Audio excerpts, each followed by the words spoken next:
Thank you, Mr. Contest Chair. Everybody comes from somewhere, but the only way we'll ever know what somebody has gone through to get to where they are when we meet them is if they open the door and let us in.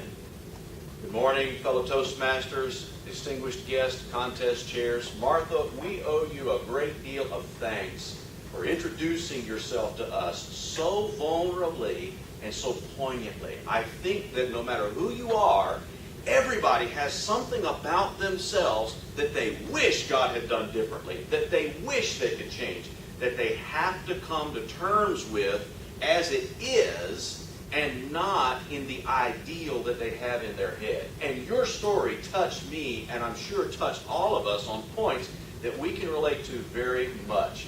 Your quest to learn to live tall not only introduced you to us very effectively, but lifted us all up to square our shoulders and stand a little more proudly because of what God has put into us. And we thank you for that very much.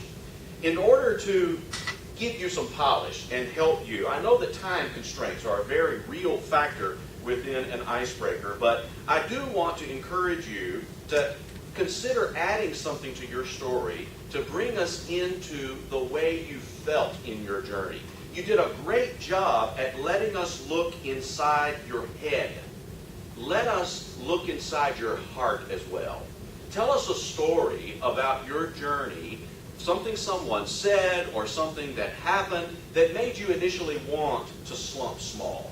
And then the turning point that suddenly it all clicked in your mind, that moment of decision where you, for the first time, regardless of how difficult it seemed or how risky it felt, you stood up tall and decided to live your big life.